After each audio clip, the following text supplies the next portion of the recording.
Welcome to the deep dive. Today, we're going to be, well, diving deep, right, Yeah. into this whole concept of Ketu. Okay. We've got, let me see, some excerpts here and even an infographic to help us unpack this whole detachment and disillusionment thing. Sounds good. So Ketu, right? Yeah. Not something you hear every day. Think of it kind of like an energy, I'll make it up. a cosmic influence that's kind of pushing you away from things. Yeah. Or even creating this feeling of, like, ugh, is this really it? Yeah. Disillusionment. Right. And the wild part is where this energy shows up in your life, these houses, as they're called, can really shake things up. Okay. So before we even get to the houses themselves, can you give us a little background on what houses even are in this context? I mean, it's not like we're talking about actual houses, right? Right. Yeah. No, not literal houses. Think of them more like different life areas or like themes, like, Right. Your finances, relationships, career, even your spiritual side. Mm-hmm. Each house represents one of these themes. Gotcha. And the placement of Ketu within a specific house, well, that's thought to like color how you experience those areas of life. Interesting. Okay, so less about bricks and mortar, more like blueprints of our lives then. Exactly. Okay, let's unpack this house thing a bit. Our trusty infographic tells us Ketu in the second house, that's the one about possessions, like material wealth. It could bring wealth, but and there's always a but, isn't there? Right. It also says there might be this inability to actually enjoy any of it. Kind of like, more money, more problems. But, on a cosmic level. Yeah. It's a real head scratcher. Right. Like, it seems to suggest that people with this placement, they're driven to get all this material success, but not for the usual reasons, It's like they're meant to learn that real fulfillment. It doesn't come from all this stuff. Oh, interesting. This placement, it's actually often linked to, like, philanthropy. Really? Or diving deep into spirituality, really searching for meaning beyond all the material stuff. Wow, that's quite the twist. So it's less about, like, lacking and more about what you do with what you have. Yeah. Like the universe is kind of nudging you toward a different kind of fulfillment. Exactly. Ketu, it's encouraging us to look past the surface and find that deeper meaning. I like that. Okay, so we've talked about Ketu in the second house being about finding meaning beyond possessions. So how does that manifest, let's say, in relationships? Okay, so for relationships, we'd look to the seventh house. Okay. That's the partnership zone.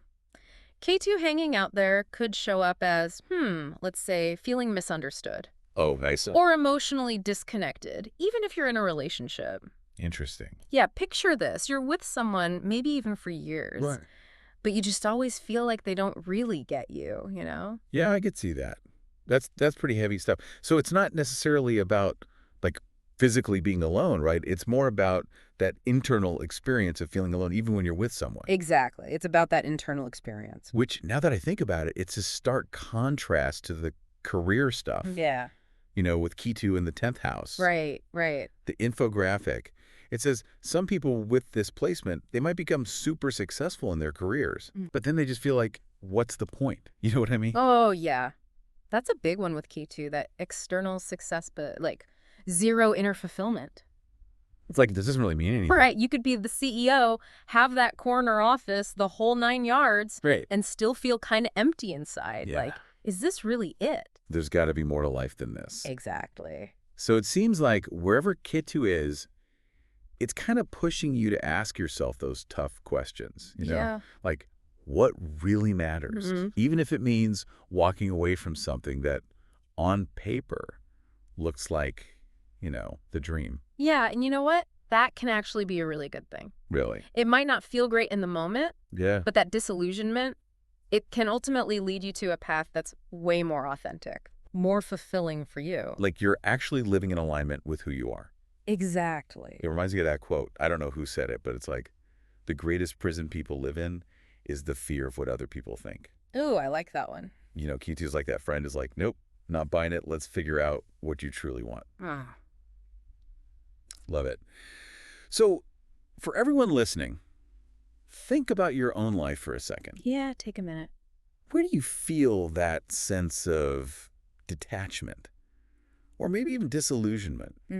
Is it your career, love life, finances? It could be anywhere. What does your Ketu story look like? I think when we understand these patterns that are at play in our lives, suddenly you understand this whole language you've been hearing your whole life but never really grasped, You can finally make sense of it.